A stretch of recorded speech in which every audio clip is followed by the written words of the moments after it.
How Screen Time Affects Productivity by Kate Crotty. The dataset I obtained was from Kaggle. It surveyed 400 participants on their digital habits and wellness indicators.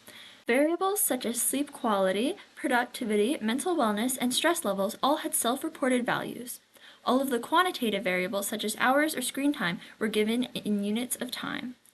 Lastly, categorical variables such as age, work mode, and occupation allowed participants to choose between 3 options, 2 stated options per category, and 1 option called Other. This dataset was obtained by a single person named Adarshini Kumaresan, and it was collected recently in 2025.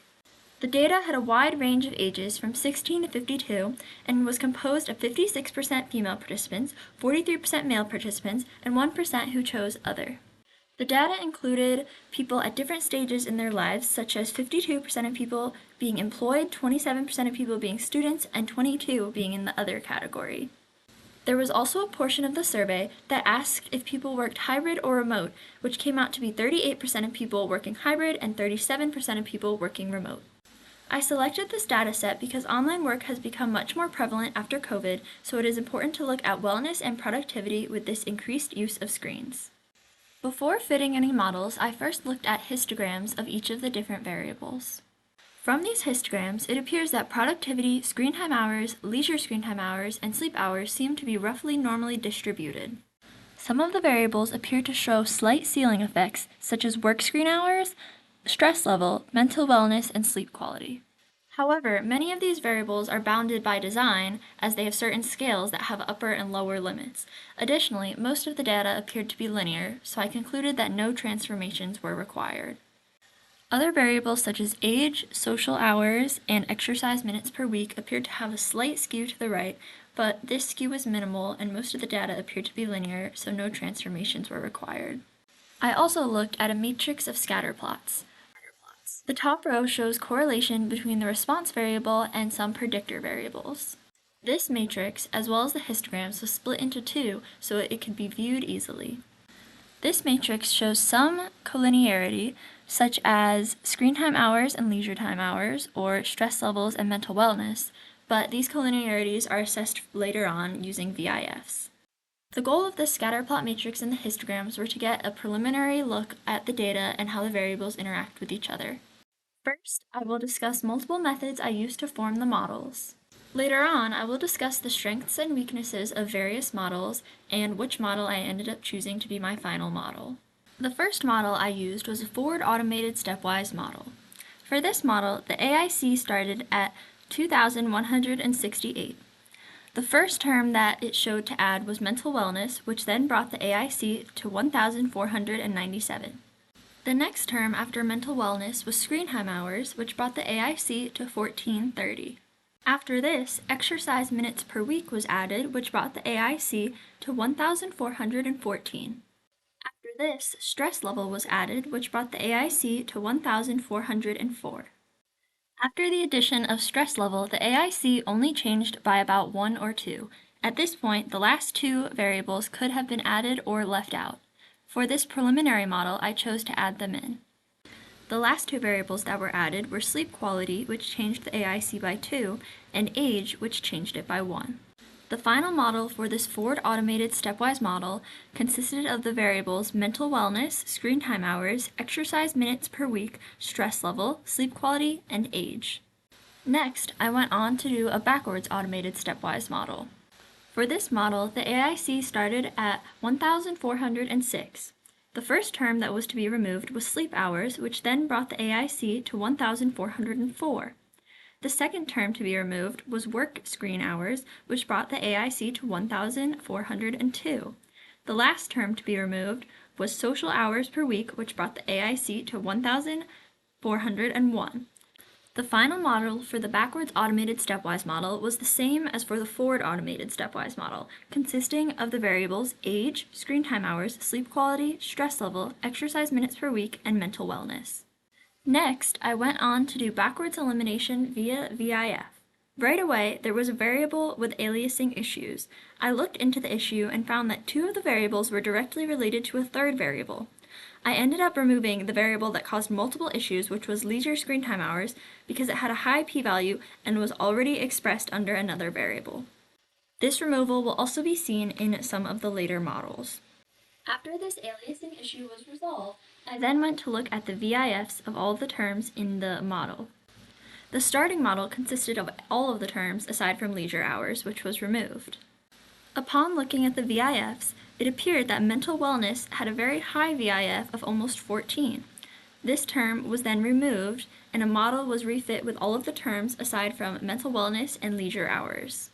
This next model had fairly low VIFs, all of which were under 5. This reduced model became the model for this method and consisted of 8 terms, which were age, work screen hours, sleep quality, exercise minutes per week, screen time hours, sleep hours, stress level, and social hours per week. I then went on to do backward elimination via p-values.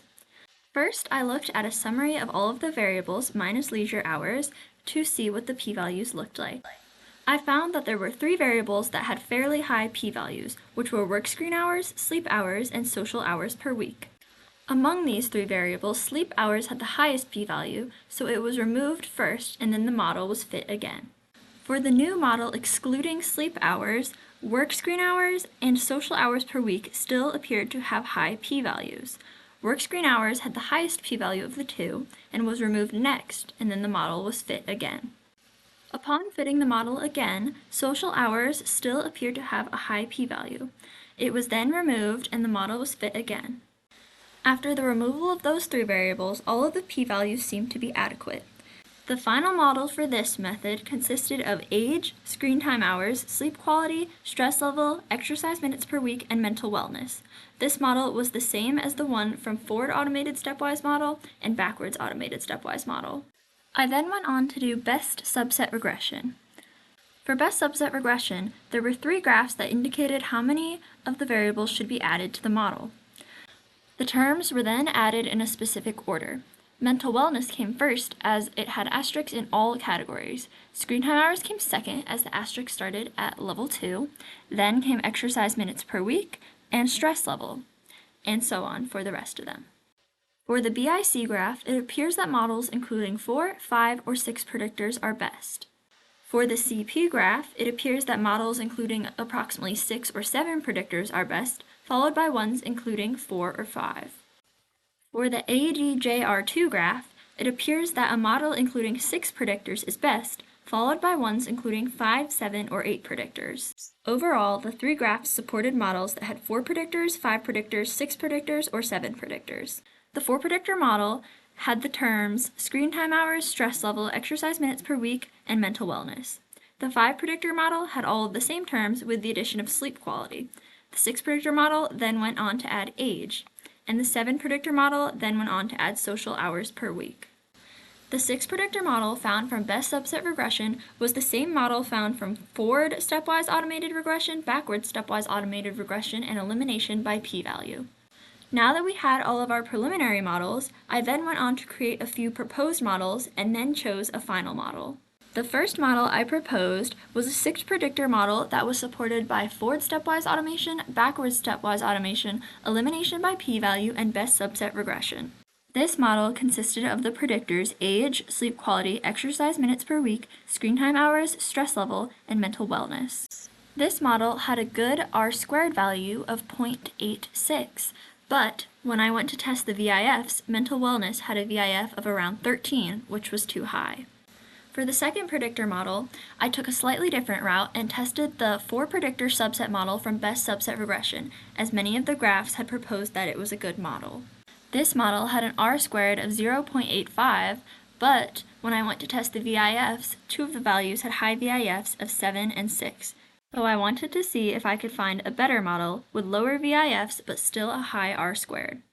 For the third proposed model, I went back to the first proposed model and took out the term that had a high VIF, which was mental wellness. After the removal of this term, the R-squared was 0.84, and all of the terms had low VIFs that were well under 5.